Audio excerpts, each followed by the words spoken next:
All right, welcome back to HWY Fishing. This is Highway 60. It's the bridge. That is Sauk City. That's Wisconsin River, the Wisconsin River. If you've been following my Wisconsin videos and you watched the one before this, you have an idea that I'm kind of faded. I'm tired. Didn't get a lot of sleep last night. I did a lot of schlepping this morning. Not a lot of sleeping. Yeah, I had to move campsites and a bunch of other things. So I'm a little frog-legged right now, but we're gonna do a little searching for sturgeon here at this spot. We're in the sunshine, so we're gonna do a little melting. This is also a big drum spot, so we'll see what happens. We're gonna do some different fishing here, but we're definitely gonna be looking for sturgeon and other things. We're going to do some natural baits and we're going to do some artificials. We'll talk a little bit about this spot. See the big eagle over there? That's because this little island you see in the river is called Eagle Island. Now, you have to walk down a trail to get here. You go over the bridge, you make a right, and you come down a trail. It's pretty self-explanatory. But in winter, you can't fish here because that island right there is called Eagle Island. There's a bunch of eagles. They nest in this area, and no people are allowed. So let's do it. All right, we got to do some stuff first, so we might as well share that kind of stuff with you, because that's the point of this video, right? Got to have a takeaway, got to be a little informative. So back where I'm camped, I had this line out with a 4-ounce no roll, and I'm using a 50-pound fluorocarbon leader. I had it out for a while I schlepped my stuff from one spot to another. I got a really nice spot now. I had to wait for people to move, but that spot there where I'm camped is really snaggy.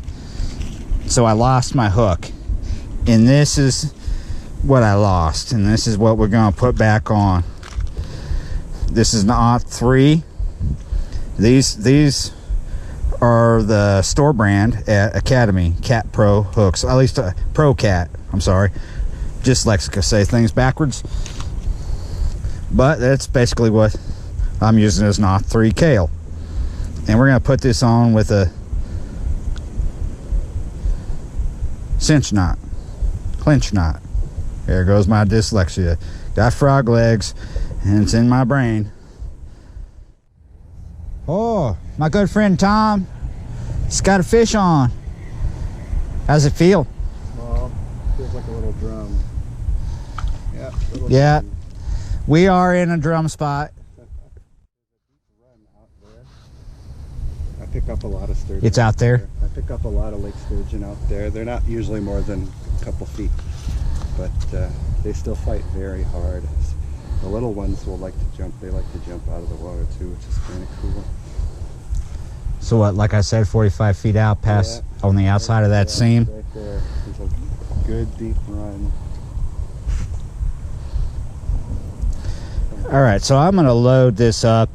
It's throwing a big whopper flopper with Nightcrawler with quite a bit hanging off. I'm gonna go for 3 because I feel lucky. All right, so yeah, that's a 50-pound leader. Like I said, this is 80-pound braid. This is a Tidewater by Shakespeare. I use this at home for a lot of big fish, alligator gar included. That's what I'm famous for. This is my BG. It's a Daiwa. Pretty good reel.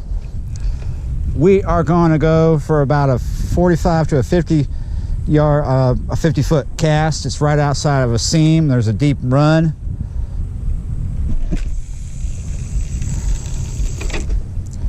It's a little further than I wanted, but it's in the area. Ooh, nice and deep there. I felt that. All right, it's time for rod number 2. This is not for sturgeon. This is only 20-pound test on the main line, 20-pound fluorocarbon, and we're using like a OT4 needlepoint hook. It's like a little circle hook, and we just got a piece of Nightcrawler that's left over from where I was just fishing previously to this video.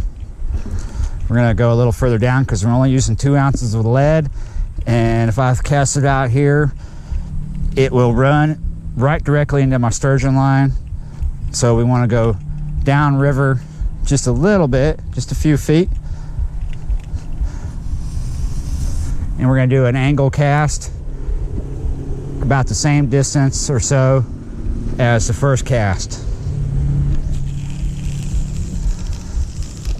Something like that.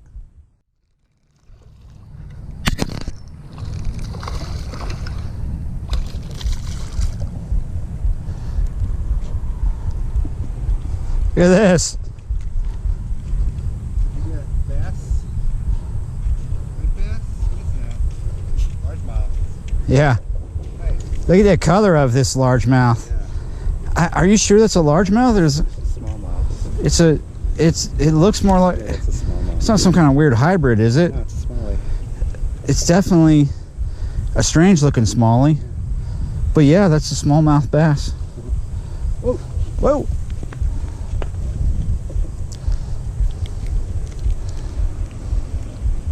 Okay, so that's on a fat Albert.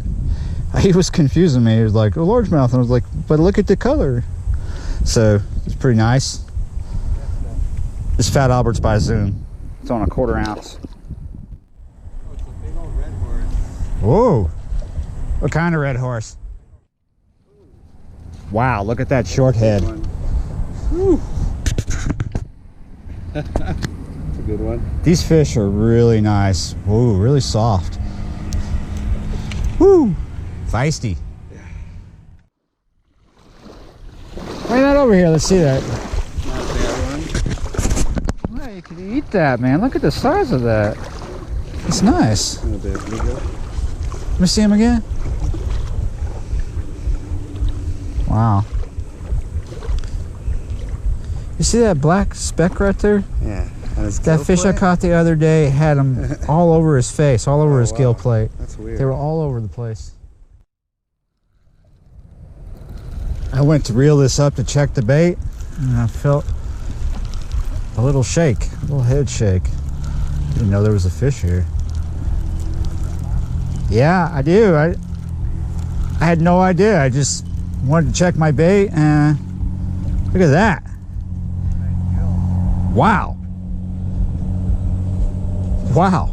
Is that bigger than the one you just caught? Right about the same size, maybe bigger. Look how fat that that's fish bigger. is. No, that one's bigger. They're definitely getting enough to eat out here, huh? Yeah, I'm gonna let that's a this big one one. go. Whoa. Goodbye. Let's try that again.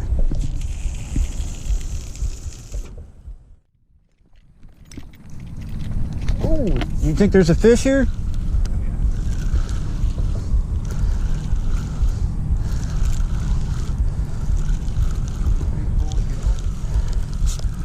What do you want to bet? What do you want to bet? You call it a bluegill? Ooh. Almost a bluegill. Look at that. Not as big as the first one I caught.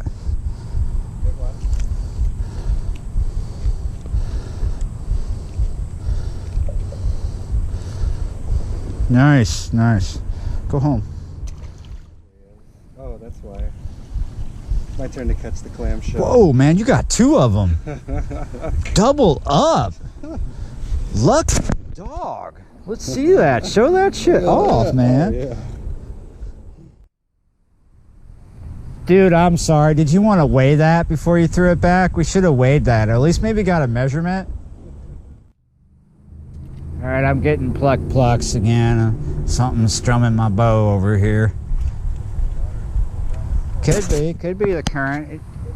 It's not too snaggy where I'm at, but over by the bridge, it is. He's lost a lot of crap.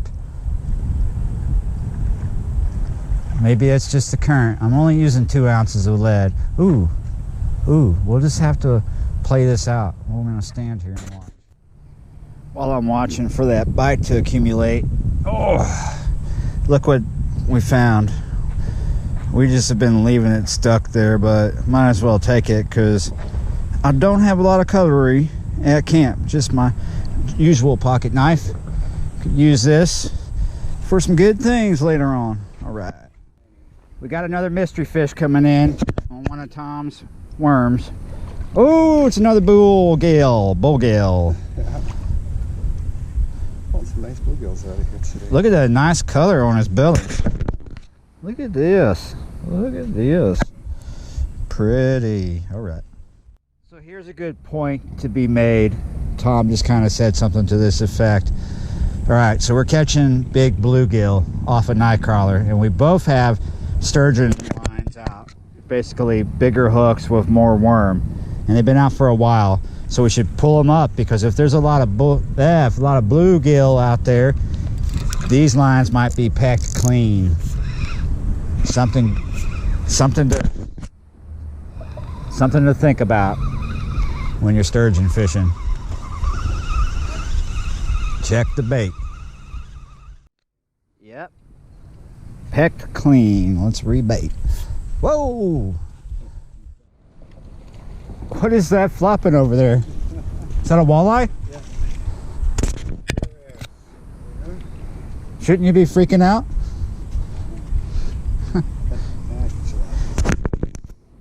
That's nice. The wallies are coming out. Whoa! All right. Whew. Man, not bad for an early afternoon session. It is kind of warm out here though. It's in the high 80s. I'm just kind of tired. He's kind of getting cooked out too. So what we're gonna do is we're gonna get out of here, because we're actually out of bait. I'm gonna go pick up some groceries or something and then go to camp and eat. Maybe do some more fishing later on. So I'm gonna say this: see you next time.